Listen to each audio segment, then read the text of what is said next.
If you ask some Americans what the biggest issue affecting our nation is, you'll hear a lot of different things. Go back a few decades though, and the answer was quite often the communists. Now yeah, we had the Cold War and nuclear tensions beyond belief, but it didn't start there. No, far from it. We have to go back a whole century to see why Americans hated the commies. 1917, the Bolsheviks take Russia and execute the former leaders. It was a bloody time, and forever changed Russia. Scarily enough though, the Soviets didn't want it to end there. The plan was for more nations to rise up and to succumb to communism. In short, communism is state-provided goods and services without any proper ownership. While initially seen as utopian to many, we know how that turned out. So America was somewhat rightfully scared. Could a communist revolution happen here? In America? They weren't completely unfounded in believing this. As World War I came to a close, economic conditions worsened a bit. No more war meant no more weapons, supplies, and vehicles being produced, which meant less jobs and a less productive economy. With these worsened conditions and rather awful treatment of workers, there was a rise in interest for communism in America. But also there were a lot of socialists and anarchists. Today we make quite a distinction between these three policies, but back then it was lumped together as one, the radicals. Labor strikes were quickly labeled as radical movements, even though it was often just workers trying to survive. To be fair, many groups, such as the nation's Communist Party, advocated such strikes, and simultaneously praised the rise of communism in Russia. People saw it as labor strikes are supported by communists, and communists like the Soviet Union. The Soviet Union was a terrible place, and terrible things happened. I fully intend on making a video about this in the future, but let's leave it at that for now. This whole debacle was known as the Red Scare, and in 1919 it really takes off. 36 bombs are mailed across the nation to various political and business figures. Luckily, the plot is discovered, but the threat of anarchist communist takeover grows. That same year, 8 more bombs go off the exact same day across the country. People are scared, and rightfully so. Now the question of basic civil rights comes into play. It's expected that everybody has different political views, some unconventional. If the Soviet Union intends for global revolution, it's hard to blame Americans for suspecting communist sympathizers as revolutionaries, intent on destroying the fabric of the American experiment. At the same time, lumping together all perceived radical viewpoints made it harder to identify actual threats, and instead targeted people on the basis of suspicion. Are you safe? So to solve these issues, Alexander Mitchell Palmer, Attorney General, launches the Palmer Raids. The raids identified potential and actual commies and anarchists, and if they were immigrants, deport them back to their native country. Issue was this was done without legal precedent, and it didn't stop there. The Palmer Raids also targeted worker strikes, again without much legal precedent. These workers were fighting against corporations, so they were linked to being weapons of the communist plot. At the same time, any member of the Communist Party of America or Communist Labor Party of the USA could be subject to arrest, and therefore meetings were performed secretly. Eventually, these actions weren't deemed legal and reversed. The Red Scare eventually cooled down. As the Great Depression hit hard, Americans saw that a communist takeover wasn't likely and they had bigger things to worry about. So it's over, right? Nah.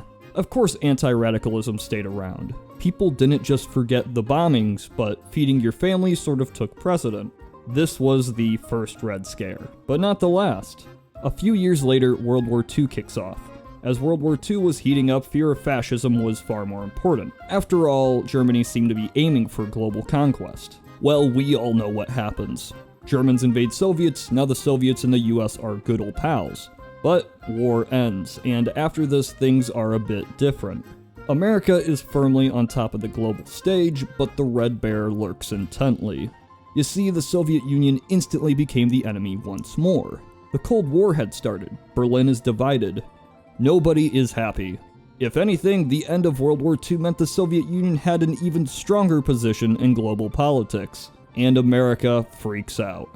Enter the House Un-American Activities Committee, or HALAC.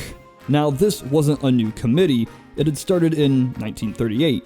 It was primarily to identify German sympathizers rather than commies, but times they are a-changin'. The committee really hits the mainstream with its Hollywood blacklisting, starting November 25th, 1947. This would include 10 high-profile Hollywood influencers, such as directors and writers. Collectively, they would be known as the Hollywood 10. Their crime? Well, they were just suspected to be communists, and when they refused testimony, well, they were arrested. And why Hollywood out of all places? Well, the Germans had used propaganda in such an extreme manner, it completely transformed the country. If Hollywood was under the control of communism, or even communist sympathizers, who was to say they wouldn't try and manipulate the American public? This was the start of a rather dark time, the second Red Scare. To be fair, it wasn't all paranoid hogwash. In fact, the Reds had been all the while cooking up something ugly. Spies were integral to the Second World War, and after the war, just as important. Soviet spies had accessed atomic weapon info from the US, and in 1949, the Soviets had the most powerful weapon in the world, the A-bomb. Pretty quickly, the world enters an era where two unfriendly nations had access to weapons that can destroy the world. Fun. Then, a year later, China falls to communism. The perceived global threat of communist takeover now has another victim, and America fears it could be next. And the same year, the Korean War breaks out. Basically just a fight between capitalist West and communist East. Something that could have erupted into a much bigger conflict, but was instead isolated on a peninsula. Next time though, it could be very different. To save the country in this dire time, we need a strong leader. Somebody who can identify threats, but keep a cool head and think logically. We didn't get that. What we did get was US Senator Joseph McCarthy. On February 9th, 1950, he gave a speech that caught the nation's attention. He actually said that he had a list of communists that worked at the State Department.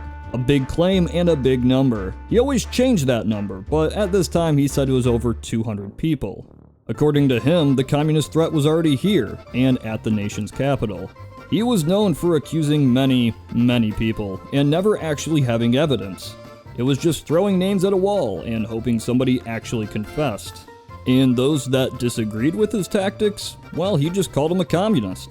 It was simple, it was stupid, and some people saw right through it. But it was still a public relations nightmare for somebody to call him out. To be accused of being a communist was a massive accusation, and it could and did destroy careers. He had some pretty big misses too. His next target, President Truman's Secretary of Defense, George Marshall, also known as the creator of the Marshall Plan, which aided in post-war Europe. McCarthy directly blamed this rather beloved former Army Chief of Staff for letting China fall to communism, and then following it up with accusing him of flat-out treason. After this, McCarthy still had a following though, consistently re-elected to office. At least for a while. His shtick got old and he wasn't producing results. So it would be in 1953 where McCarthy bit off a bit more than he could chew, an inquiry of the US Army itself. He accused a major of being a communist, and it was revealed he had been a part of the American Labor Party. Not exactly a communist party, but who cares? With this outrage, he demanded to know who would promote such a radical to major. Who? Well, the man accused was a dentist, and according to the doctor draft law, he was to be promoted to major. Simple enough. And funny enough, that law was voted on by McCarthy, who supported it. So technically, he was the one who promoted the radical dentist. Now the Army wasn't happy, and saw McCarthy's actions as rather unfair. So we reach the Army McCarthy hearings. It's a long-winded legal expose that I really don't want to get into, but the content isn't what's important. It's the fact that this hearing was televised. The nation got to see firsthand their beloved McCarthy in all his glory. He seemed arrogant, a bully, and unable to produce evidence to support his extreme claims. After the hearings aired, he lost a lot of public support. At the same time, Republicans saw him as an awful representation of the anti-communist movement, a stereotype in himself as a paranoid jerk. He was making all who feared communism look like fools. So they called him out, distancing themselves from his ideas. More or less, this was the end of the Second Red Scare. The fear of communism was not over though, just this legal back and forth. Accusations of obviously not guilty people being taken all the way to court. This was not the end of the Cold War, and people settled down with more reasonable fears replacing paranoia. Eventually, the Soviets fall, and the Cold War ends, but that's a video for another time. It was an interesting time in American history for sure, legal repercussions for political views.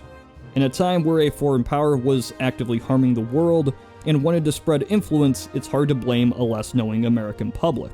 If all you hear about in the news is communist takeovers and nuclear annihilation, fear is natural. In hindsight, we know that communist takeover was not only unlikely, but nearly impossible.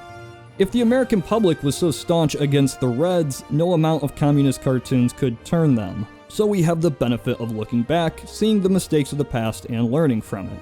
What sort of lessons can we learn from this? Communism is bad. This is Tyler of Knowledge Hub.